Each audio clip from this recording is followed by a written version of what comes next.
Joan Jensen, a member of the Hudson Mohawk Hand Weavers Guild. I am a weaver, but today I'm going to show you hand spinning because I like to prepare the yarns that I use for hand spinning. Wool is one of my favorite fibers, so I've got wool on my wheel today. There are others. Natural fibers include silk, cotton, wool, and flax, which is spun into linen. There are others, rainy and such, but they are not often used. And of course, there's synthetic if you wish to spin that. I have done it, but my preference is wool. So today, I've chosen to spin wool. Wool is the hair of a sheep, and as you can see, when it's in this form, which is just a bat in this case, sometimes it's a different preparation, but the fibers fall apart very easily, and that's not going to do us any good as hand weavers. So what we're trying to do is put a twist in the yarn, because once it's twisted, it's much stronger. And if we double it back on itself, it gains even more strength. This is a 2-ply, this is a single ply. There's a vocabulary word for you, ply. So I'm making 1 ply by using a spinning wheel. The point of the spinning wheel is to put a twist in the wool, and that's what gives it its strength. So for power, I'm using the treadle. I'm using my foot power to pump the treadle. The treadle is connected to an arm that makes the large wheel go around. That is connected by a sort of a big rubber band to the bobbin. The bobbin is sitting up here and has a groove in it, as does the big wheel. The groove then holds this rubber band, and the bobbin spins, and the thread is connected to the bobbin this way and comes through an orifice, an opening, and that's what allows my wool to go through here and onto the bobbin. So to get the twist in the wool, the bobbin and the flyer, if you can watch if I go slow enough, are going at the same speed, and that then puts the twist in the wool. And then the wool is drawn on. When I stop, when I let go of the wool is wound onto the bobbin because the flyer does not spin as fast. The bobbin goes faster, so the wool accumulates on the bobbin. So to get the twist in the wool, as I said before, I'm making all the spinning wheel go, and it is trying to twist the fibers. So to control the size of the yarn, I control the amount of fiber that I allow to slide through my fingers and get into the twist. I tend to control the twist with my fingers. There are many ways of spinning. This is just my way. So I've got lots of fluffy fibers here, and then as I slide my fingers back, pinching tightly, the twist goes into as much fiber as I allow to go in there. So if I wanted, this is a nice fine fiber, if I wanted a really thick fiber, I would let go a little bit more, let more fiber go into the twist. In fact, I'm letting it get ahead of me. There we go. Purposely pulling, not as fast, pulling back so that I can get more fiber in there. And perhaps you can see that the thread is a little bit thicker now. So if we were to want to ply this, make it stronger, this is pretty strong, but if we wanted it even stronger, because on a loom, your warp yarn needs to be very strong because it's under tension. If I wanted to have a really thick yarn, a 2-ply yarn, it would be even stronger. What I've done is to allow the twist to go back into itself. I'm folding it in half. I'm allowing the twist to go back into itself. See how it wants to curl back? It took it away from me. The way we do that on using a wheel is to use 2 bobbins. I have a device at the bobbin that will hold 2 bobbins, and I would take the threads from both bobbins, and instead of twisting it in a clockwise direction, I would spin in a counterclockwise direction. I have learned how to control my foot pedal so that I can change the direction in which I spin.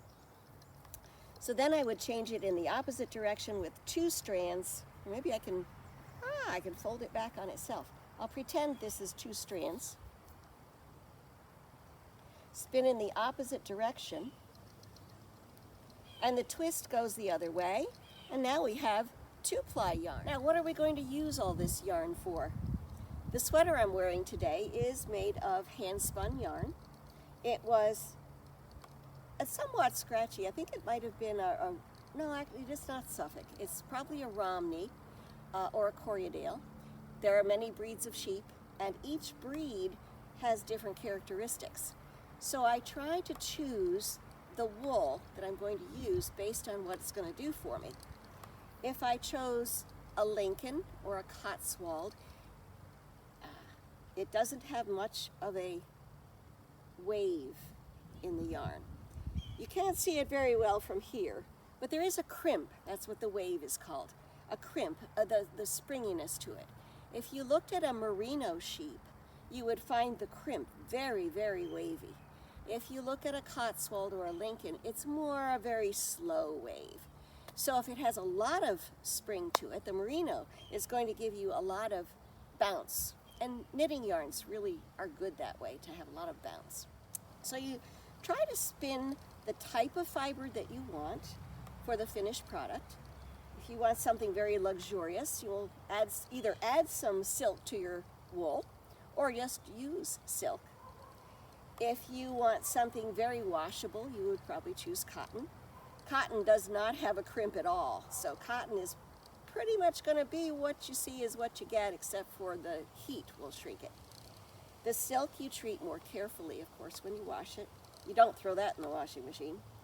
And the wool you don't throw in the washing machine, or you're going to get a felted potholder or a baby's sweater instead of an adult sweater.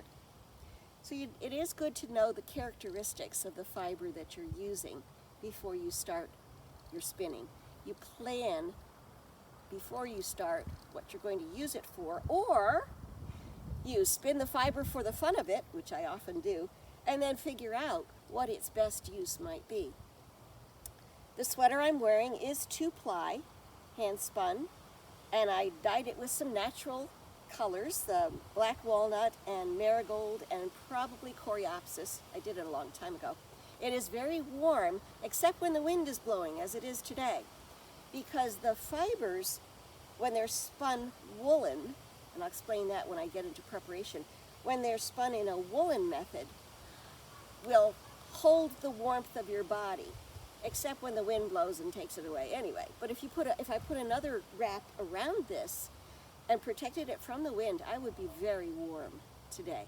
What I like to do is to start with a fleece right off the sheep's back.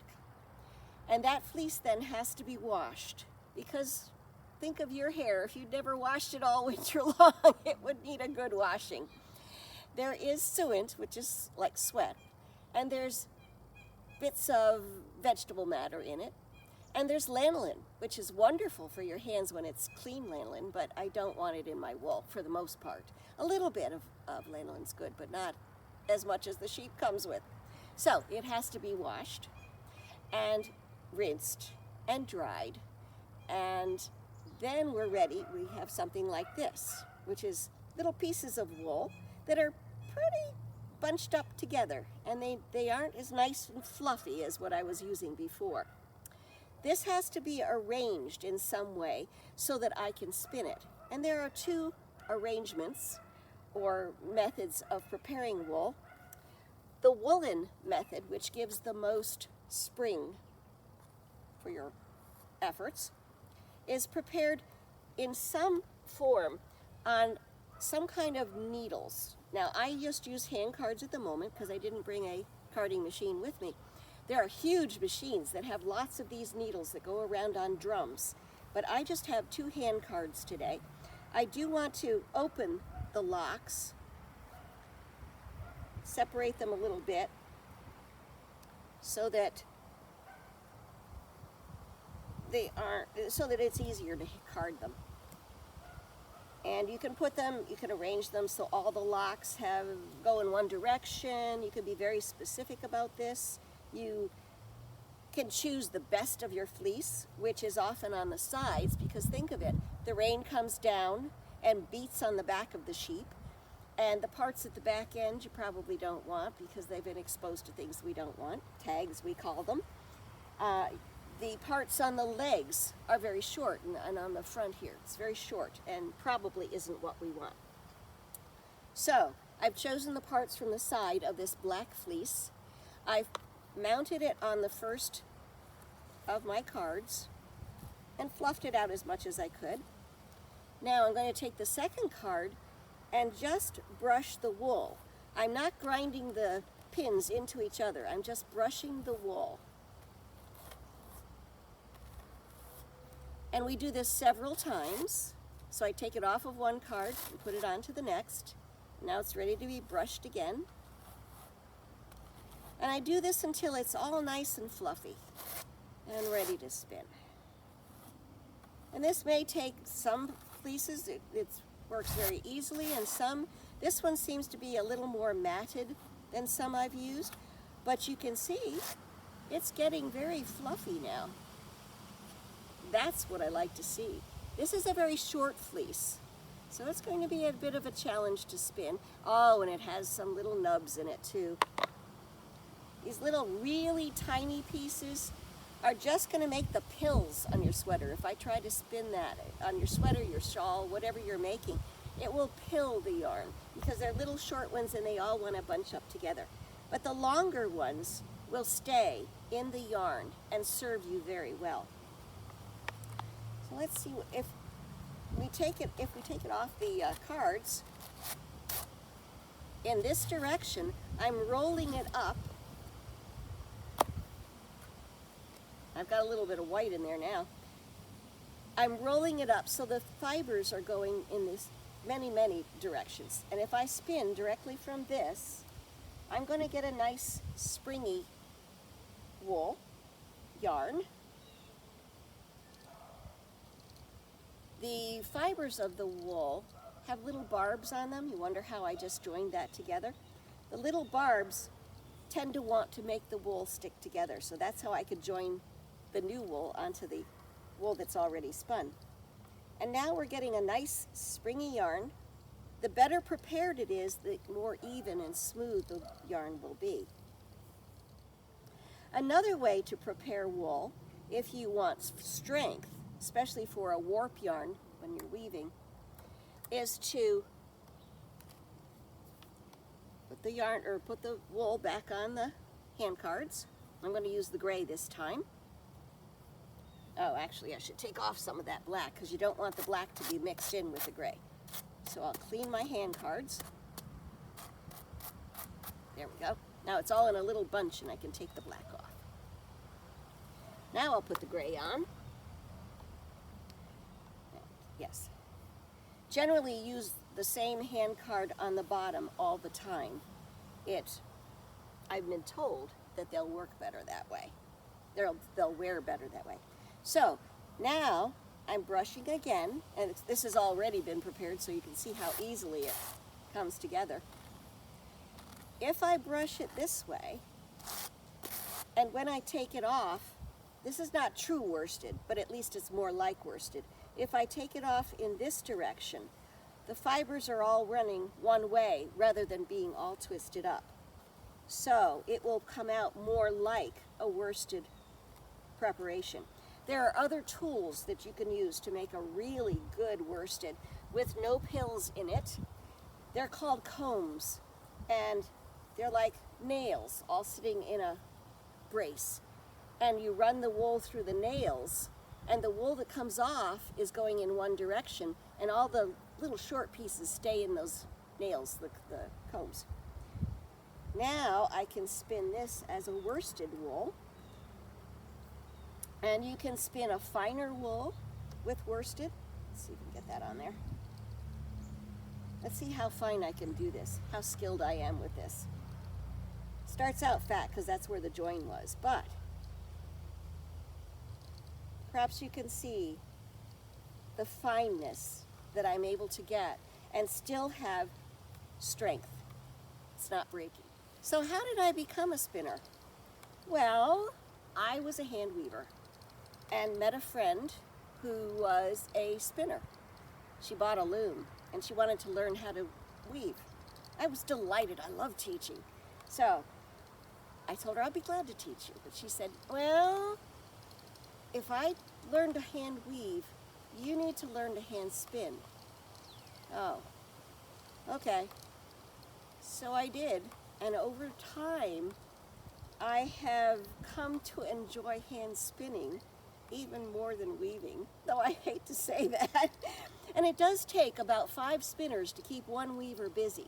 So I can spend 5 times as much time spinning as I do weaving, so it all works out in the end. If you want to consider becoming a spinner, what can you do? You don't have to invest in a wheel, although if you're going to invest, I would suggest that you try as many different types of wheels as you can before you make a major investment in a wheel.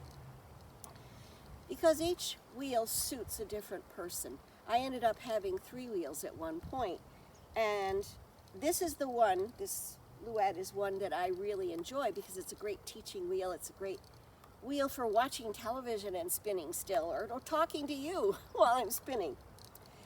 If you would like to start a little bit on a lower scale, cost-wise, you might want to look at a drop spindle.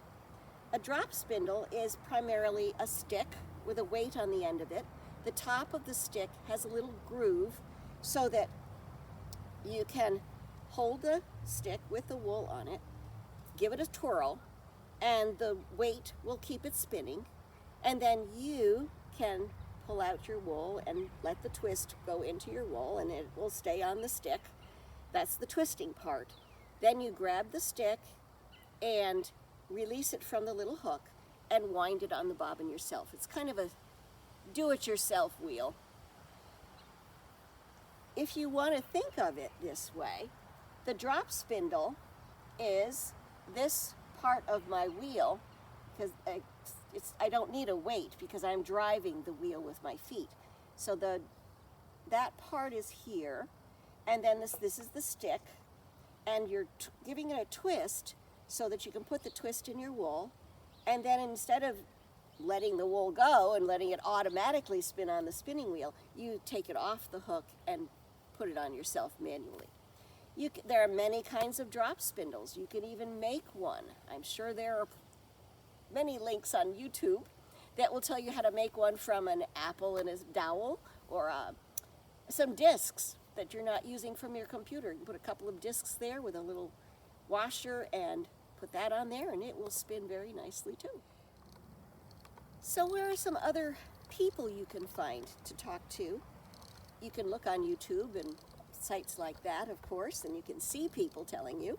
But if you want to really ask people questions, try out the equipment when it's safe to do so, there are places like Southern Adirondack Woolen Arts Festival is in this area. There's Rhinebeck is a festival held in October where you can find many, many vendors and try out all those wheels and find out all the types of equipment and the costs and find books. Check out the wool. There's lots of materials there. There's wool and silk, I'm sure, and cotton, all those fibers that you might like to look into and see what the finished product looks like if you prefer to buy the yarn, or to find out how you get from this to this, what is the basis of this yarn. This happens to be wool, but you can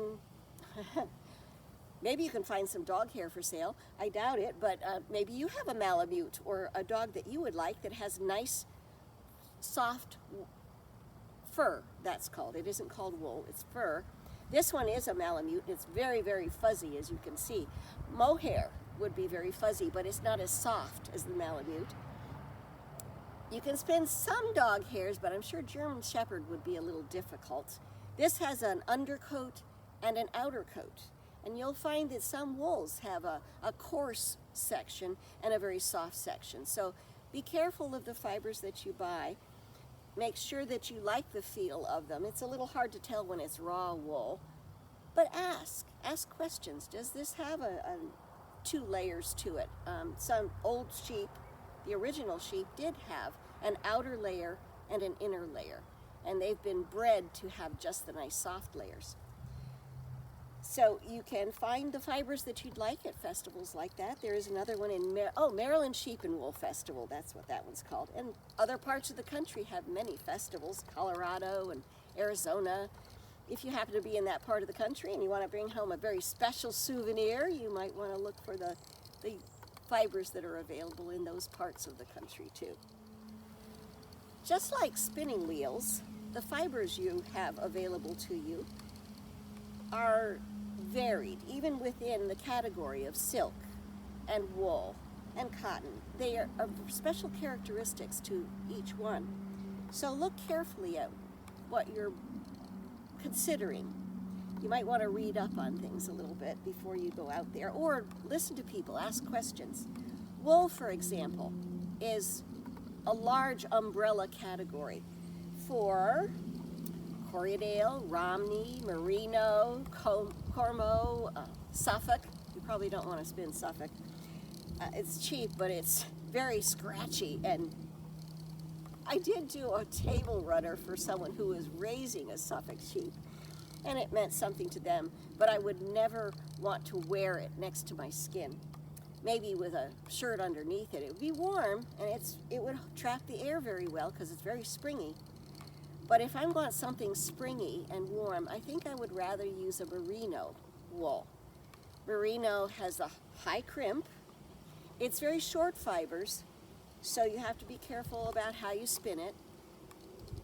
And something like a long wool, English Leicester or a Lincoln will be nice long wool, but it's a little coarser. So just like our hair, you can have fine hair, merino's very, very fine, or you can have a very coarse hair, like linen. That brings up another subject. Comes from a plant called flax. It has very different characteristics from an animal fiber. Cotton and linen are both plant fibers, and they have different preparations. They have different uses. Cotton is great for towels that you want something to absorb the water. Cotton is nice in the summertime because it's a little cooler than wool. Flax is also a good summertime fiber, but it does take more ironing. If you're going to weave it, it's going to take more care than cotton. You can mix synthetics with your fibers, or you can mix fibers. As I mentioned earlier, silk and wool make a luxurious fiber. It has characteristics both of the silk and of the wool. They're both very warm. The silk is very straight, so it's hard to spin pure silk because it wants to slip through your fingers, and you can't, it's very difficult to control the diameter of your yarn. Unless your silk has been chopped up and carded, it can be prepared that way. But then you've changed the characteristic of the silk too. So there's so many things to consider, and so many books that can tell you about these characteristics. So start with something simple if you're just beginning, like a wool, and then read more, try other things, but consider what it is that you really want for your finished product. Now, if you're spinning for the joy of it, which I do oftentimes, maybe it doesn't matter. You want to try all the different fibers, and you're not worried about what you produce. But if I'm buying some silk, I want to make sure that I know what I'm going to do with that silk. So try to read up a little bit more about the characteristics of each of these fibers before you choose an expensive one, or a really nice wool fleece or fibers. They can become as fleeces. You don't have to buy fleeces. You can buy prepared fibers. This gray that I'm spinning today, I bought as a bat. If you think of a quilt bat, see, it's sort of like a little blanket that just falls apart because it's not spun yet, so it falls apart.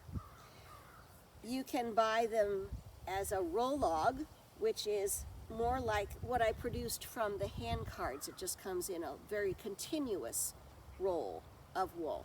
And You can buy it as a top where the fibers are all lined up, so you can buy that nice, or buy a wool that can be turned into almost a worsted wool. One of the challenges I get sometimes are asking the source of this wool. A sheep's fleece is just giving the sheep a haircut. It's as simple as giving you a haircut. It doesn't hurt. The hair has no nerves in it, so it doesn't hurt unless you nick the skin. So you try to be very careful when you're shearing the sheep to get the wool off its back. After all, it's grazed all that wool all winter long, and summer comes and it doesn't want that wool on its back. So it's really a blessing to give the sheep a good shearing. A sheep's skin, on the other hand, is actually the skin of the sheep, and that one you did have to kill the sheep. Now, sometimes a sheep is ill, and you don't want to waste what's there, so a sheep's skin makes sense in that case. And a sheep's skin does have good purposes, but we do not have to kill the sheep to get the wool off the sheep. The silkworm does have to die before we can get the silk, but that is part of the natural process of a cocoon, is that it allows the bug inside to turn into something else. So the silk cocoon, if it is unreeled before the silkworm dies, it did have to die in order to get that cocoon. But there are cocoons, especially the wild tussa silk, which is a little more tan, that the bug broke out of the cocoon. That cocoon is then collected, and those fibers, although they're chopped up and short, we can prepare them and make nice tussa silk. So you don't have to kill even the silkworm to get a fiber. And of course, flax has a one-season life anyway, so you're just taking the flax, you do pull it out by its root. It's an annual plant. And cotton is also an annual, so there's no life to it that we're destroying. So cotton or flax are good. Synthetics, of course, are created in the lab, so there's no problem with that. You can create characteristics in the lab that you want for your synthetic fibers, and oftentimes it is done that way. Rayon, acetate, those are examples of types of synthetic fibers that you can blend with wool and help add the characteristics of that synthetic to the wool. That's what superwash wool is, 100% wool, but it's been treated chemically so that you can wash it in a machine if you wish to, instead of having to do the washing by hand. So there are many ways that we can treat the fibers and choose them and blend them so that we can get the characteristics that we're looking for. So now I've just opened another can of worms for you. It's a lot more to study.